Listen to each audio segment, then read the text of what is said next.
नमस्कार, आप देख रहे हैं सत्य हिंदी। मैं निकिता आपके साथ। एक नजर डालते हैं अब तक की सुर्खियों पर। ग्रीनलैंड पर ट्रंप का ताजा दावा, बोले ग्रीनलैंड से कम कुछ भी मंजूर नहीं। वेनेजुएला पर सैन्य कार्रवाई के बाद अमेरिकी राष्ट्रपति डोनाल्ड ट्रंप ने अब ग्रीनलैंड को लेकर दबाव और तेज कर दिया है। ट्रंप ने ट्रुथ सोशल पर कहा कि अमेरिका को राष्ट्रीय सुरक्षा के लिए ग्रीनलैंड की जरूरत है और यह उनके प्रस्तावित गोल्डन डोम प्रोजेक्ट के लिए बेहद अहम है। उन्होंने कहा कि अगर अमेरिका ने कदम नहीं उठाया तो रूस या चीन वहां अपनी मौजूदगी बढ़ा सकते हैं। ट्रंप ने दावा किया कि अमेरिका की सैन्य ताकत के बिना नेटो एक प्रभावी संगठन नहीं रह सकता और अगर ग्रीनलैंड अमेरिका के हाथ में होता है तो नेटो और मजबूत होगा। इससे कम कुछ भी स्वीकार्य नहीं है। उन्होंने डेनमार्क की एक खुफिया रिपोर्ट का हवाला देते हुए कहा कि रूस और चीन की गतिविधियों से निपटना डेनमार्क के बस की बात नहीं है। हालांकि ग्रीनलैंड के नेताओं ने साफ कहा है कि वे अमेरिका की बजाय डेनमार्क के साथ रहना पसंद करेंगे। ईरान की चेतावनी के बाद एक्टिव अमेरिका, मिडिल ईस्ट के अहम ठिकानों से हटा रहा सैनिक। रॉयटर्स की एक रिपोर्ट के मुताबिक बढ़ते क्षेत्रीय तनाव और खासकर ईरान के साथ टकराव की आशंका को देखते हुए अमेरिका एहतियात के तौर पर मिडिल ईस्ट के कुछ अहम ठिकानों से अपने सैनिक और कर्मी हटा रहा है। एक अमेरिकी अधिकारी ने बताया कि यह कदम सुरक्षा कारणों से उठाया गया। एएफपी की रिपोर्ट के अनुसार कतर में स्थित अल उदीद एयरबेस से कुछ अमेरिकी कर्मियों को जाने के लिए कहा गया है और कई लोगों को बुधवार शाम तक बेस खाली करने का निर्देश दिया गया। अल उदीद कतर में मौजूद अमेरिका का सबसे बड़ा सैन्य अड्डा है। पड़ोसी देशों में यूएस ठिकानों को निशाना बनाएगा ईरान। ईरान ने बुधवार को अपने पड़ोसी देशों को दी चेतावनी। ईरान ने पड़ोसी देशों को चेतावनी दी है कि अगर वाशिंगटन ने हमला किया तो वो पड़ोसी देशों में यूएस ठिकानों को निशाना बनाएगा। इसी बीच भारत ने अपने नागरिकों से ईरान छोड़ने को कहा है और यात्रा संबंधी दस्तावेज भी तैयार रखने को कहा है।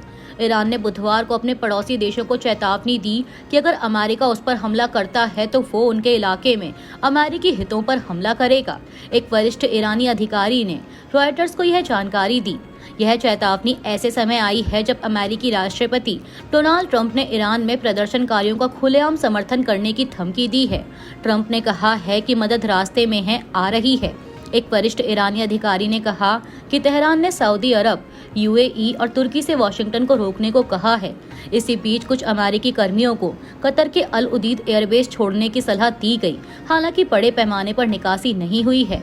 वहीं एक इस्राएली अधिकारी के अनुसार इस्राएल का मानना है कि ट्रंप ने किसी न किसी रूप में हस्तक्षेप करने का फैसला कर लिया है, हालांकि इसका समय और दायरा अभी स्पष्ट नहीं है।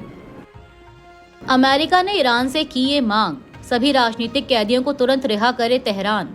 सरकार विरोधी प्रदर्शनों और अमेरिका की ओर से जारी कड़ी चेतावनियों के बीच ट्रंप प्रशासन ने ईरान से सभी राजनीतिक बंदियों को तुरंत रिहा करने की मांग की है। अमेरिकी विदेश विभाग ने अपने फारसी भाषा के एक्स अकाउंट पर पोस्ट किया कि जब हम प्रदर्शनकारियों के खिलाफ आपकी हिंसा को सबके सामने ला रहे हैं, तब यह ना समझे कि हमने उन राजनीतिक बंदियों को भुला दिया है जिन्हें इन प्रदर्शनों से पहले ही जेल में डाला गया था। पोस्ट में आगे कहा गया है कि इनमें नरगेस मोहम्मदी, सेपिदे गोलियन, जवाद अली कोर्दी, कुरान नाजिमी, रिजा खंदान, मजीद तवाकोली, शरीफे मोहम्मदी, हुसैन रोनाखी और कई अन्य लोग शामिल हैं। उनकी लगातार हिरासत गंभीर चिंता का विषय बनी हुई है। हम ईरान के इस्लामिक रिपब्लिक शासन से मांग करते हैं कि इन बंदियों और सभी कैदियों को तुरंत रिहा किया जाए। यूपी की वोटर लिस्ट से 4.5 करोड़ नाम हटाए गए। आम आदमी पार्टी, सुप्रीम कोर्ट से इसकी जांच कराने की मांग। आम आदमी पार्टी ने बुधवार 14 जनवरी को आरोप लगाया कि उत्तर प्रदेश की वोटर लिस्ट से सिर्फ एक महीने में 4.5 करोड़ से ज्यादा नाम हटा दिए गए हैं और इसे चुनावी सूची में बड़ी हेरफेर बताया है। आम आदमी पार्टी के वरिष्ठ नेता और राज्यसभा सांसद संजय सिंह ने इसे एसआईआर के नाम पर उत्तर प्रदेश का सबसे बड़ा चुनावी घोटाला कहा और सुप्रीम कोर्ट से इसकी जांच कराने की मांग की। उन्होंने दावा किया कि दिसंबर 2025 में राज्य में करीब 17 करोड़ वोटर थे, लेकिन रिवीजन के बाद 6 जनवरी 2026 को जारी ड्राफ्ट लिस्ट में सिर्फ 12.55 करोड़ वोटर बचे, यानी करीब 4.5 करोड़ नाम गायब हो गए। हालांकि आधिकारिक आंकड़ों के मुताबिक 2.89 करोड़ नाम हटाए गए हैं। संजय सिंह ने आरोप लगाया कि यह कोई गलती नहीं बल्कि साजिश है। उन्होंने यह भी कहा कि 1.77 लाख बूथों पर 200 वोट जोड़ने का प्रस्ताव देकर करीब 3.5 करोड़ फर्जी वोट बनाने की कोशिश हो सकती है और इस पूरे मामले की पारदर्शी जांच होनी चाहिए। भ्रष्टाचार के मामले में निशिकांत दुबे को लोकपाल से क्लीन चिट, शिकायतकर्ता पर कार्रवाई करने की मिली छूट। लोकपाल ने बीजेपी सांसद निशिकांत दुबे के खिलाफ आय से अधिक संपत्ति के भ्रष्टाचार के आरोपों को पूरी तरह खारिज कर दिया है। एम खानविलकर की अध्यक्षता वाले लोकपाल ने 134 पन्नों के आदेश में कहा कि शिकायतकर्ता और पूर्व आईपीएस अधिकारी अमिताभ ठाकुर ठोस सबूत पेश नहीं कर पाए। लोकपाल ने माना कि दुबे की पत्नी अनामिका गौतम की संपत्ति में बढ़ोतरी मुख्य रूप से बाजार मूल्य बढ़ने के कारण हुई है, न कि नई संपत्ति खरीदने से। लोकपाल ने शिकायत को राजनीतिक रूप से प्रेरित और परेशान करने वाला बताया। साथ ही दुबे को शिकायतकर्ता के खिलाफ प्रीवेसी या मानहानि के लिए कार्रवाई करने की छूट दी गई है। गौरतलब है कि अमिताभ ठाकुर ने मई 2025 में शिकायत की थी और वे फिलहाल एक अन्य मामले में देवरिया जेल में बंद हैं। उनकी जमानत पर 17 जनवरी को सुनवाई होनी है। बैतूल में स्कूल को मदरसा बताकर अफवाह फैलाई गई। प्रशासन ने स्कूल बुलडोजर से गिराया। मध्य प्रदेश के बैतूल जिले के ढाबा गांव में एक मुस्लिम नागरिक अब्दुल नईम द्वारा अपनी जमीन पर करीब 20 लाख रुपए खर्च कर बनाए गए स्कूल को प्रशासन ने बुलडोजर से गिरा दिया। नईम ने 465 वर्ग मीटर जमीन पर नर्सरी से 8वीं तक के लिए एसके पब्लिक स्कूल बनाया था और इसके संचालन के लिए शिक्षा विभाग से अनुमति की प्रक्रिया भी शुरू कर दी थी, लेकिन पंचायत से निर्माण अनुमति न लेने के आधार पर 11 जनवरी को नोटिस दिया गया और 12 जनवरी को भवन तोड़ दिया गया। इस बीच कुछ लोगों ने स्कूल को मदरसा बताकर अफवाह फैलाई। नईम और ग्रामीणों ने जुर्माना लेकर अनुमति देने की अपील की, लेकिन प्रशासन नहीं माना। जयस यानी जय आदिवासी युवा शक्ति संगठन ने कार्रवाई का विरोध किया है। सिंगापुर कोर्ट सुबिन गर्ग हादसे से पहले बहुत नशे में थे, लाइफ जैकेट पहनने से किया था इनकार। सिंगापुर की अदालत को बताया गया है कि मशहूर असमिया गायक सुबिन गर्ग पिछले साल सितंबर में लाजरस आइलैंड के पास डूबने से पहले बहुत ज्यादा नशे में थे।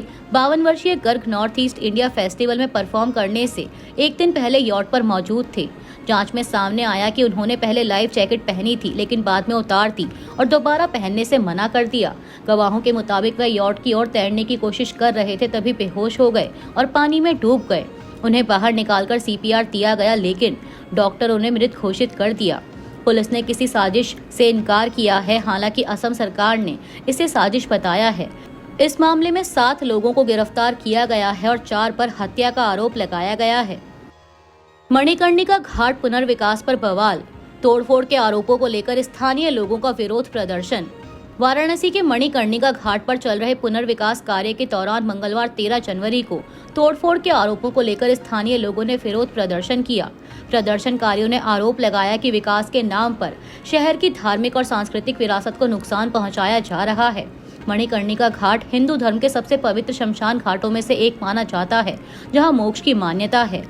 पाल समाज समिति के सदस्य महेंद्र पाल ने कहा कि घाट के मूल स्वरूप से छेड़छाड़ हो रही है।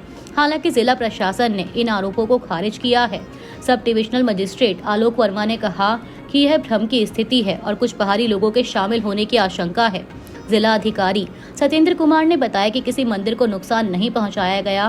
पहले चरण में सीढ़ियां बनाई जा रही हैं और खुदाई में मिली मूर्तियों को सुरक्षित रखकर बाद में फिर स्थापित किया जाएगा। ईरान को ट्रंप की धमकी पर रूस की चेतावनी, रूस बोला दखल मत दो, नतीजे बुरे होंगे। ईरान अमेरिका तनाव के बीच रूस ने अमेरिका को कड़ी चेतावनी देते हुए कहा है कि ईरान पर किसी भी हमले के विनाशकारी नतीजे होंगे। रूस का यह बयान राष्ट्रपति ट्रंप की आक्रामक बयानबाजी और क्षेत्र में बढ़ती सैन्य गतिविधियों के बाद आया है। रूसी विदेश मंत्रालय ने ईरान की आंतरिक राजनीति में बाहरी दखल को अस्वीकार्य बताया और जून 2025 जैसी कार्रवाई दोहराने के खिलाफ चेताया। यह चेतावनी ट्रंप के उस सोशल मीडिया पोस्ट के कुछ घंटों बाद आई जिसमें उन्होंने ईरानी प्रदर्शनकारियों से प्रदर्शन जारी रखने और मदद रास्ते में है कहा था। उधर ईरान के राष्ट्रीय सुरक्षा प्रमुख अली लारीजानी ने ट्रंप और इस्राएली प्रधानमंत्री नेतन्याहू को ईरान के लोगों के मुख्य हथियारे बताया है। ईरान ने संयुक्त राष्ट्र में भी अमेरिका और इस्राएल पर हिंसा भड़काने और नागरिक मौतों के लिए जिम्मेदार होने का आरोप लगाया है। ईरान में हालात बेकाबू, 2500 से ज्यादा मौतें। भारतीय दूतावास ने नागरिकों से देश छोड़ने को कहा। इंडिया टुडे की एक रिपोर्ट के मुताबिक ईरान में जारी विरोध प्रदर्शनों में मरने वालों की संख्या 2500 से ज्यादा होने के बाद भारतीय दूतावास ने वहां मौजूद सभी भारतीय नागरिकों, छात्रों, तीर्थयात्रियों, कारोबारियों और टूरिस्टों को जल्द से जल्द उपलब्ध साधनों और कमर्शियल उड़ानों से देश छोड़ने की सलाह दी है। दूतावास ने कहा है कि हालात लगातार बिगड़ रहे हैं और हिंसा थमने के संकेत नहीं हैं। प्रदर्शन अब 20वें दिन में पहुंच चुके हैं और देश भर में करीब 280 जगहों पर झड़पें हुई हैं। इस बीच अमेरिकी राष्ट्रपति ट्रंप ने प्रदर्शनकारियों से पीछे न हटने की अपील की, जबकि ईरान ने अमेरिका और इसराइल पर हालात भड़काने का आरोप लगाया है। भारतीयों से कहा गया है कि वे बेहद सावधानी बरतें, प्रदर्शन वाले इलाकों से दूर रहें, अपने पासपोर्ट और पहचान पत्र तैयार रखें, दूतावास के संपर्क में रहें और जिन्होंने रजिस्ट्रेशन नहीं कराया है वे तुरंत कराएं। आईपैक रेड मामला, टीएमसी को हाईकोर्ट से झटका। कोलकाता हाईकोर्ट ने टीएमसी की याचिका खारिज की। कोलकाता हाईकोर्ट ने कोलकाता में आईपैक और उसके निदेशक प्रतीक जैन के यहां हुई ईडी की तलाशी से जुड़े मामले में टीएमसी की याचिका खारिज कर दी है। टीएमसी ने 8 जनवरी की रेड के दौरान कथित तौर पर ईडी द्वारा जब्त किए गए डेटा की सुरक्षा की मांग की थी, लेकिन अदालत में ईडी ने साफ कहा कि तलाशी के दौरान कोई भी दस्तावेज या डिजिटल डेटा जब्त नहीं किया गया और न ही किसी डेटा का बैकअप लिया गया। कोर्ट ने पंचनामा देखकर इसकी पुष्टि की और ईडी के बयान को रिकॉर्ड करते हुए कहा कि अब याचिका में कुछ भी शेष नहीं बचता। यह मामला कथित कोयला घोटाले से जुड़ी मनी लॉन्ड्रिंग जांच से संबंधित है। ईडी ने आरोप लगाया है कि मुख्यमंत्री ममता बनर्जी मौके पर पहुंची थी और सबूत हटाए गए, जबकि ममता ने इन आरोपों से इनकार किया है। बता दें कि इस पूरे मामले में सुप्रीम कोर्ट में भी सुनवाई होनी है। बीएमसी चुनाव 227 सीटों पर वोटिंग कल। मामू फैक्टर और महिला उम्मीदवार तय करेंगे मुंबई का भविष्य। मुंबई में 15 जनवरी को करीब 3 साल की देरी के बाद बीएमसी चुनाव होने जा रहे हैं, जिसमें 227 वार्डों के लिए वोटिंग होगी। इस चुनाव में लगभग 1700 उम्मीदवार मैदान में हैं, जिनमें 879 महिलाएं और 821 पुरुष हैं। इसका मुख्य कारण महाराष्ट्र में स्थानीय निकाय चुनावों में महिलाओं के लिए 50% आरक्षण की व्यवस्था है। बीएमसी की 227 सीटों में से 114 सीटें महिलाओं के लिए आरक्षित हैं, जिसमें अनुसूचित जाति, अनुसूचित जनजाति और अन्य पिछड़े वर्ग की महिलाओं के लिए भी आरक्षण शामिल है। इस आरक्षण के कारण पार्टियां अनिवार्य रूप से इन सीटों पर केवल महिला उम्मीदवार उतार सकती हैं, जिससे महिला प्रत्याशियों की संख्या स्वाभाविक रूप से बढ़ जाती है। वहीं चुनाव में 1 करोड़ से ज्यादा मतदाता वोट डालेंगे। वोटिंग सुबह 7:30 बजे से शाम 5:30 बजे तक चलेगी और 16 जनवरी को मतगणना होगी।